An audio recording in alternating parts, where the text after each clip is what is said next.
Hello and welcome. If you haven't already, I invite you to please click subscribe.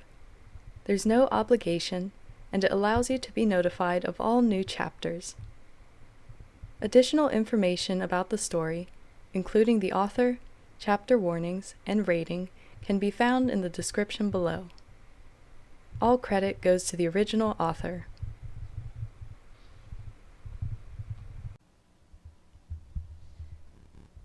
All That Remains by Orphan Account, Chapter 3, The Trial.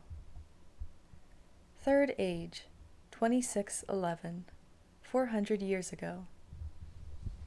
The fortress Dol Guldur was alive with excitement and activity. The orcs were riled and impatient, eagerly waiting for the battle between Legolas and the 30 berserker orcs that the Witch King had selected to test the elf. Not all the orcs could watch, of course. The Witch King himself had selected those who could witness the battle to properly gauge and fear Legolas's skill and ability.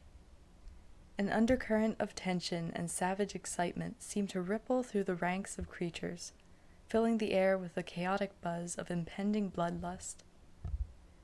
The orcs were eager to see blood spilled, be it crimson elven blood or the black blood that ran through the veins of their kind. Blood has already been spilled in the fortress's dark halls as the orcs entered a betting pool. Some bet the elf would kill all of the orcs. Others believed he did not stand a chance against them. The disagreements ended violently, like they always did in Dol Guldur. One side was left wounded or dead, while the other smirked in triumph over his adversary's limp form. In sharp contrast to the chaos around him, Legolas stood quietly beneath his oak tree for what would be the last time. His eyes were closed and his face tilted up towards the sky. Beside him was Siren, who looked completely relaxed but felt anything but. A long moment passed in silence, with the elf standing absolutely still and the man waited patiently. Legolas felt the area around him, the lightness in the air that signified something much more than natural occurrences. His heart was light and his thoughts were clear, not surrounded by the pushing dark that always lingered outside of his consciousness. Violet eyes opened.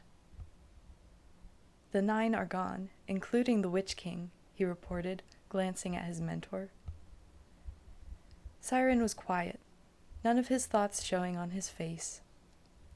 Still silent, he reached out and gripped Legolas's shoulder, squeezing his arm gently. "Today we change our fates, Prince," he murmured.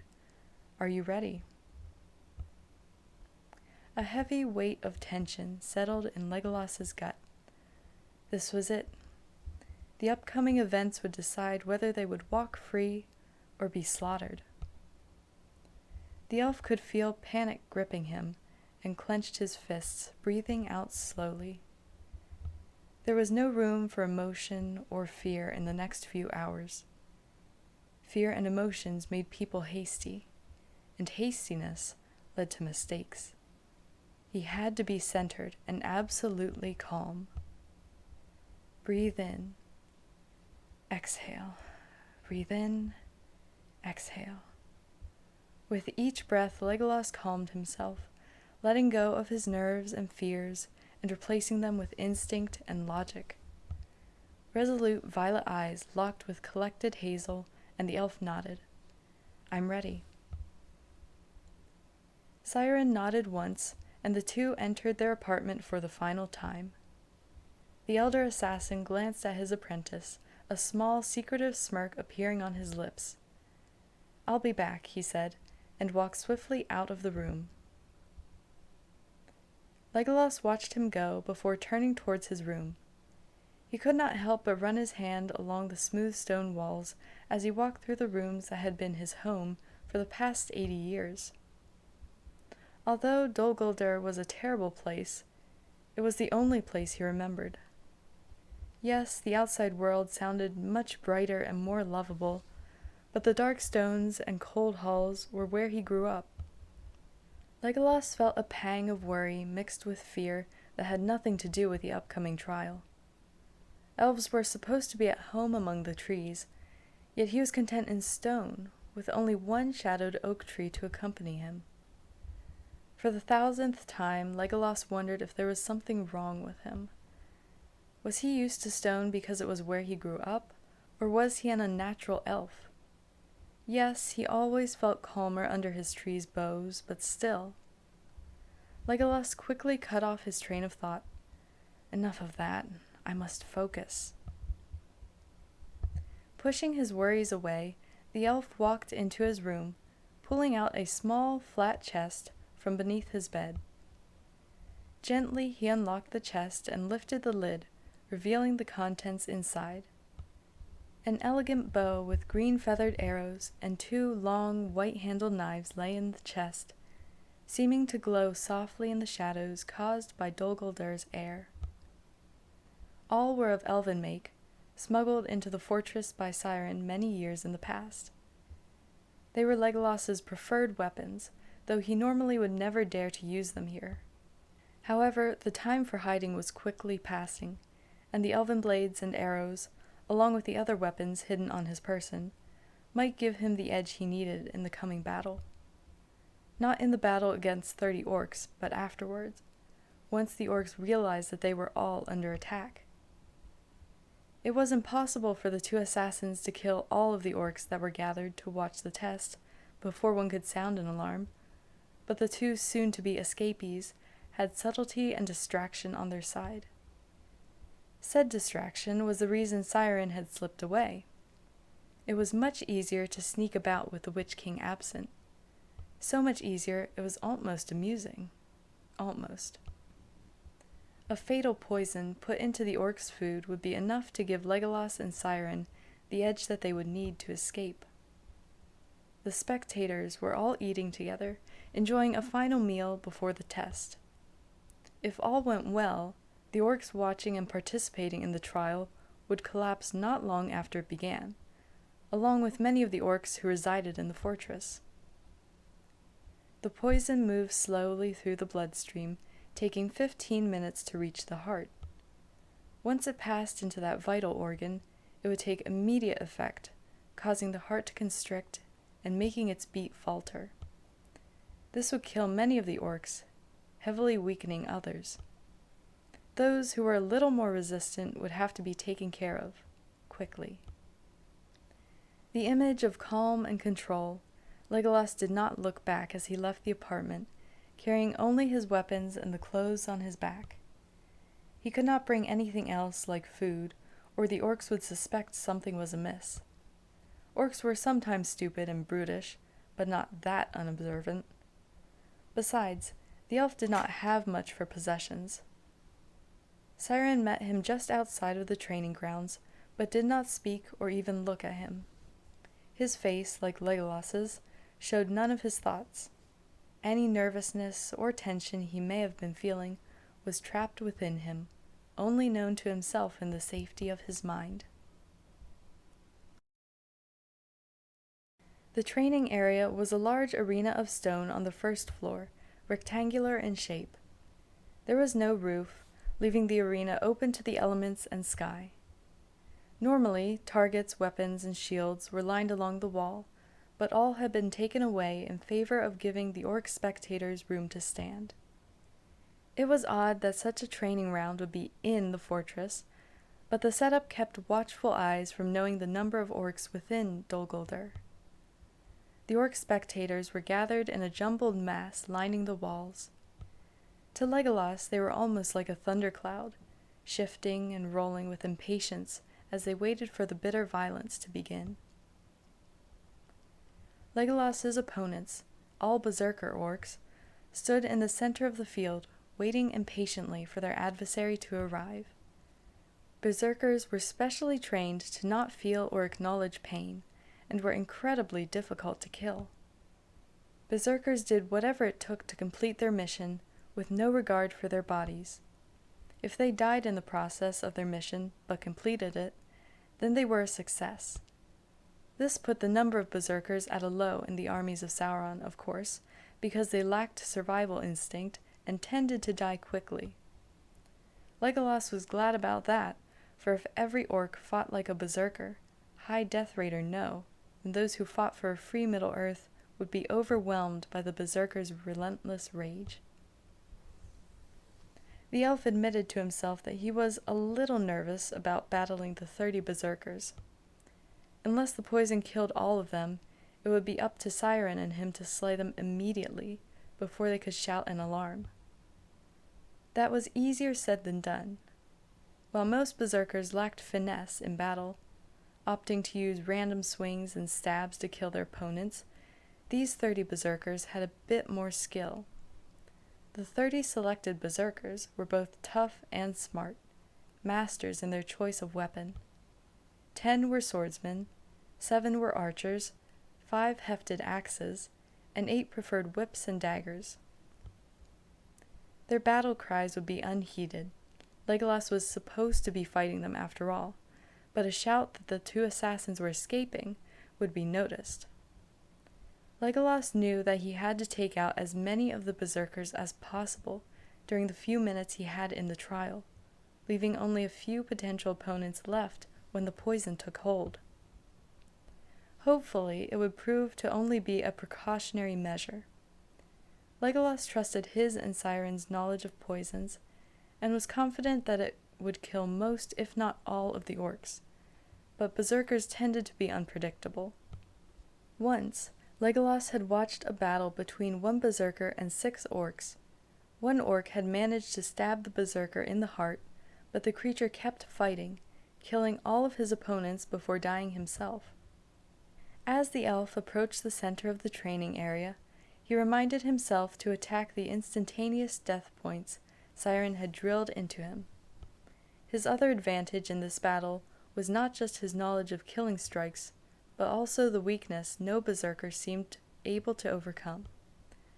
For an unknown reason, perhaps because of the nerve loss experienced due to their pain training, berserkers had little to no reflex reaction. Legolas, meanwhile, was an elf who could react faster than a blink. In the end, that was what would help the elf the most, for this was not a test of swordplay, but a trial of how quickly and efficiently Legolas could kill. Most targets would have many guarding them, after all. The orcs parted as he passed, Siren at his right shoulder, but Legolas focused on his opponents, noting the gaps in their armor and any other weaknesses he could find. Eyes, head, throat, under the arm, mid-side, lower back, back of the knees. Too quickly, but after what seemed like hours, Legolas was at the center of the clearing. The orcs gathered together, closing off the exit behind him.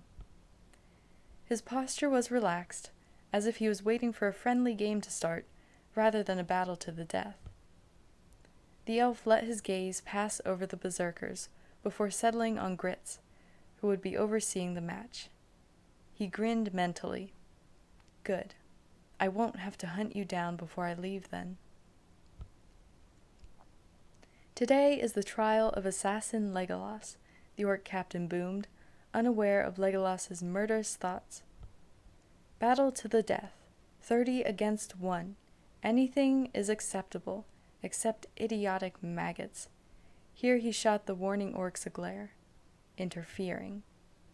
Grits backed out of the clearing, joining the eager orcs that lined the area. Begin in 3, 2, 1, start. And Legolas moved. The spectators were stunned into silence, watching with mute fear as the elf became a blur. Barely a second passing, he stabbed one mace-wielding berserker in the throat and a whip-carrying one in the eye, twisting to behead a swordsman before he could react. Not breaking stride, the elf unsheathed his bow and released 3 arrows, the shafts burying themselves into his target's throats. 2 more archers and an axeman fell. His bow was back over his shoulder and his knives were drawn in an instant. By then the remaining 24 berserkers were upon him, shrieking battle cries as they converged upon the elf. At least, they tried to. Like water flowing through loose stones, Legolas danced around the berserkers, letting them stab, wound, and kill each other as they attacked with haste and vigor. They were overconfident, arrogant that they would overwhelm him, and their impatience became their downfall. Legolas did not move with large leaps and bounds, but with tiny shifts of his body, simply allowing the weapons to pass by him instead of blocking. The assassin lashed out against his foes with quick, precise stabs. In the mass melee around the elf, 12 more berserkers fell. Legolas leaned over, a berserker's mace swinging above him harmlessly. As graceful as a dancer, he straightened himself, blades snaking through the gap between armor plates and into scarred flesh. Before the berserker could fall, Legolas gave him a harsh kick, sending him careening into 2 of his fellows. Legolas twisted and leapt out of the way of a sword, slashing through the 2 downed berserkers' neck arteries as he passed over them. Another enemy came. Another shift in position was used, and a sword struck the berserker at his shoulder. His arm swept sideways, and the swordsman suffered a blow that cut into his head, the second stab ending his existence. Legolas kicked out, bringing an axe-wielder to his knees, and rolled out of the way as a whip descended where he had been, striking the axe-wielder instead. Legolas grabbed the whip, pulling, and buried his right blade into the berserker's forehead up to its hilt. 5 berserkers were left, barely 3 minutes into the battle. Legolas mentally calculated the passing time since Siren had left to complete his mission, subtracting the time since the orcs had eaten. He did not turn away from the fight to catch eyes with his mentor, pushing himself as the final count ticked down. 3. The last axe-wielding berserker went down, killed by a swift cut that severed his spinal cord. 2. 2 arrows stopped 2 more berserkers' hearts, 1 into the head and 1 into the throat of his enemies. Legolas readied himself as the final 2 advanced. 1. Legolas's blade slashed across the last dagger-wielding berserker, the orc's whip already cut by his knives. The berserker remained on his feet, stabbing at him wildly. The elf shifted out of the way, grabbing his opponent's arm as he passed, while pressing a point on the orc's neck with his other hand. The berserker slumped, lifeless. The elf's last opponent froze as he realized he was alone, and knew he stood no chance against this adversary. His training soon kicked in, however, and the berserker charged the assassin, shouting a challenge. The elf did not move, waiting for his final enemy to come. 0. Legolas dispatched of the final berserker, and around him the orcs fell. They collapsed in large waves, the poison in their bodies stopping their hearts as efficiently as a blade. None made a sound as they fell, only soft thuds marking their contact with the ground. Without signals or words, Siren and Legolas flitted among the spectators, silencing the orcs that still lived too fast for them to even realize they had been struck. The 2 were blurs, dancing through the orcs with blades flashing in the dark. Silent as death itself, they ended their enemies' lives, the orcs falling to the weapons of the ones they kept prisoner for so long. Legolas's eyes fell on the final orc, and he smiled, a cold, feral smile that was a terrible sight to behold. He strode forward, a predator who had sighted long-awaited prey, and paused. He stared into terrified yet arrogant yellow eyes, and his own expression hardened. Quick as a blink, metal sliced through flesh and bone, and Orc Captain Gritz's head rolled away from his body. Legolas looked down at the decapitated body and spoke in a voice colder than ice. "That was for my mother, Delorcion." He turned away, running after Siren as the elder assassin headed for the door. Now the difficult part began, getting out of the fortress without being detected. Legolas's senses were on high alert as he followed his mentor down the first hall. It would not take long for the orcs to know something had happened. The area in which the elf's test had taken place was now too quiet.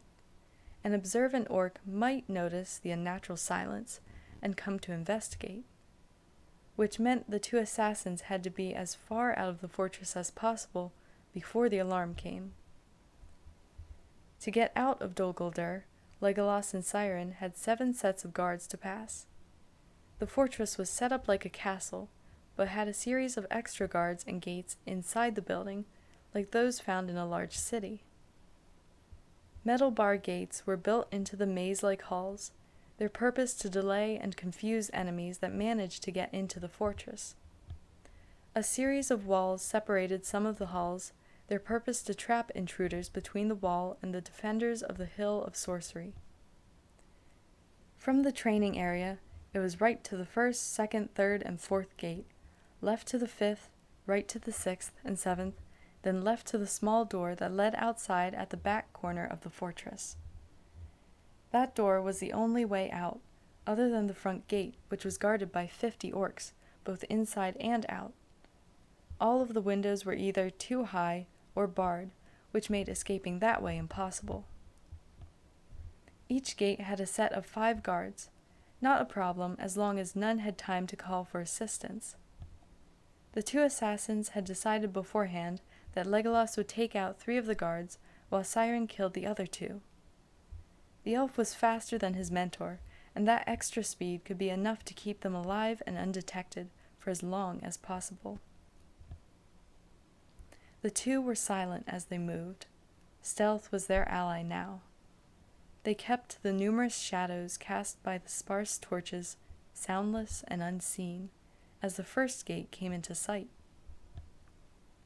They swept down on the orcs like spirits of death. Legolas struck thrice, Siren twice, and the first 5 guards lay dead.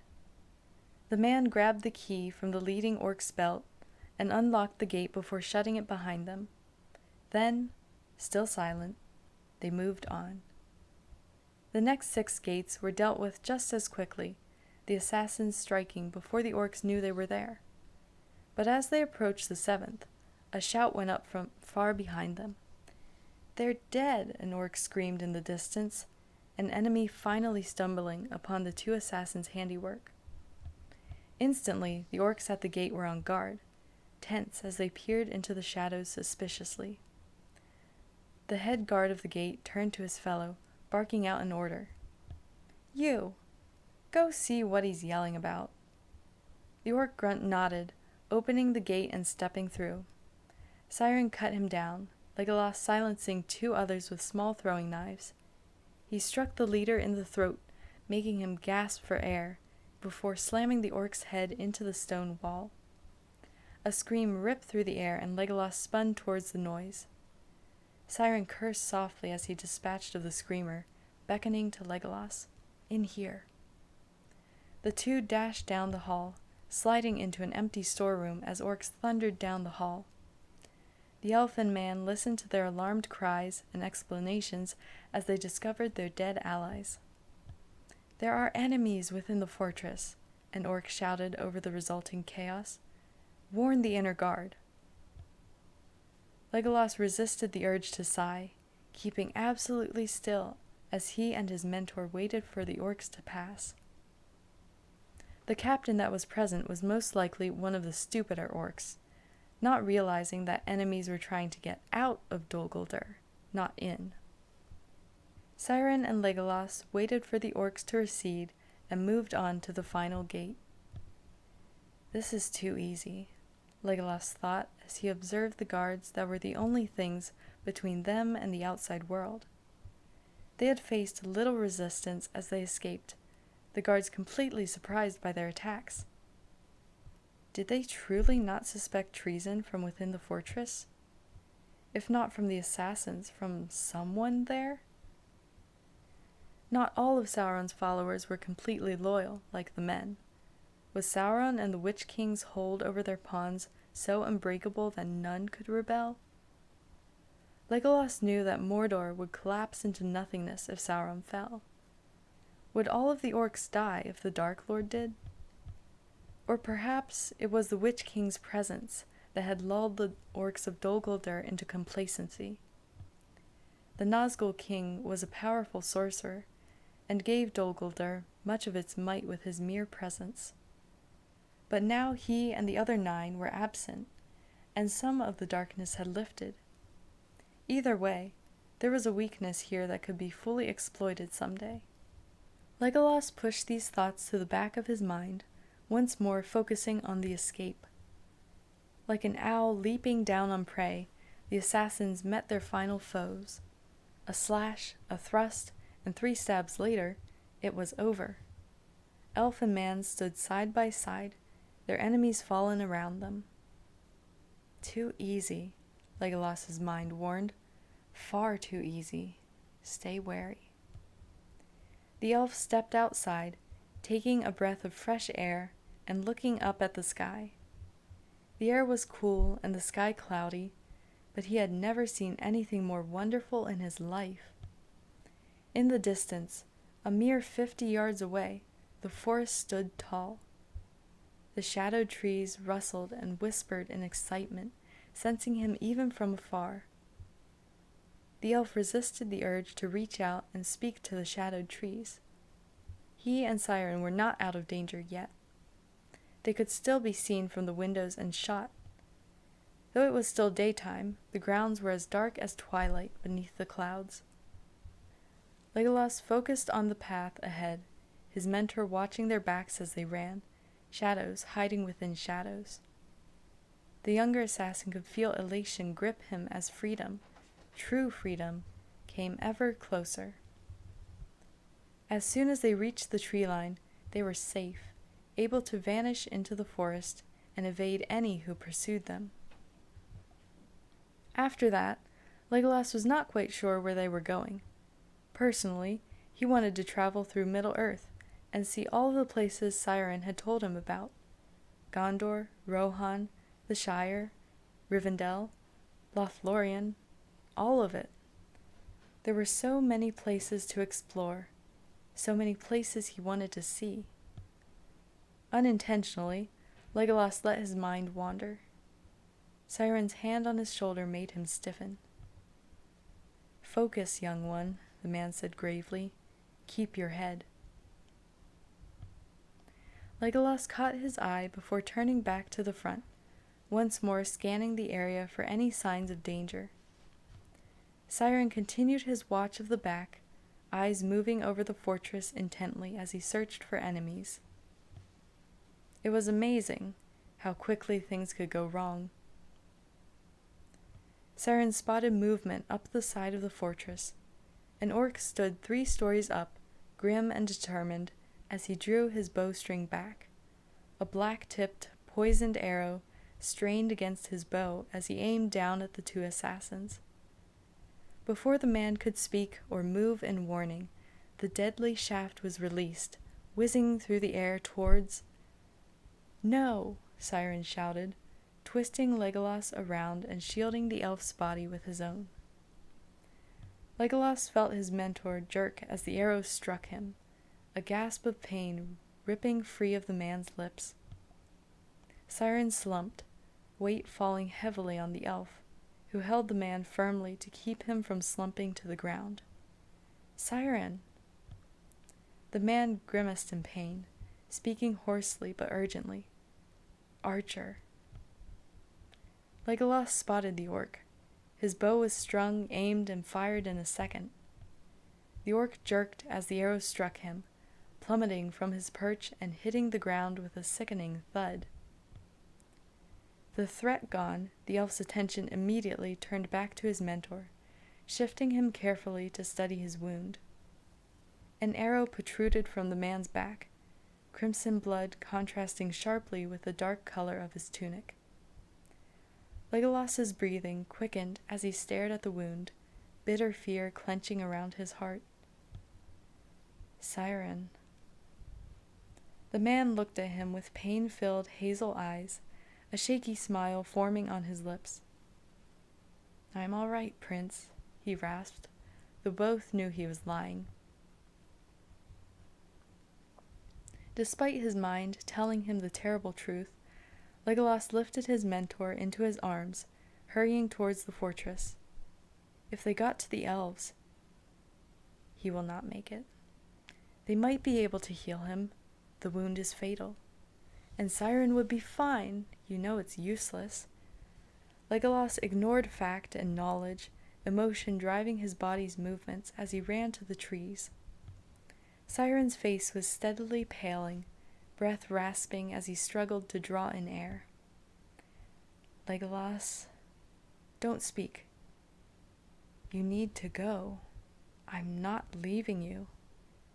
Prince, quiet. We're not doing this. A hollow laugh sounded from the man, tired and mirthless. Foolish prince. Siren grunted and tensed in Legolas's arms, back arching in pain. Legolas almost lost his grip on his mentor, and quickly lowered himself to the ground as his hold on the man weakened. The man breathed in short, shallow gasps, muscles locked as agony pierced through him. Listen, the assassin gasped, gripping the elf's arm tightly. You must listen, please. Legolas wanted to refuse. If he did not, then Siren would speak and say things that could not be said. He would make requests, tell truths, and in turn openly acknowledge that he was dying. The elf did not want to let him, but he could not deny his mentor. The man's hazel eyes were clouding as he looked at Legolas, the grip on the elf's arm never faltering. Siren coughed, blood trickling down his chin. His lungs were filling with fluid, killing him from within. He could see the tears brimming in Legolas's violet eyes, held back only by the elf's iron will. Too quickly, darkness crept in on Siren's vision, Legolas's face fading into shadows. The man felt a moment of panic. He could not leave yet. He still had things to say. He could feel himself fading, the strength and pain leaving his limbs as his body went numb. Unable to see, unable to speak, Siren slipped into his thoughts, desperately wishing he could say what he must. You must be strong, Legolas. Do not let grief claim you. I know that I'm the only one you have, but you must survive this. Keep your heart pure, and never falter in your path. There is so much you are meant to do. The assassin could not find the strength to push through the darkness and speak. He could not say all he wished, but he had to. There was one thing he had to say, something he had never dared say before. He felt his lips move, but his voice was distant and soft to his own ears, echoing from a far-off place. I'm proud of you, he wheezed, barely loud enough for the elf to hear. My son. The last word faded from Siren's lips, and the hand grasping Legolas's arm went limp.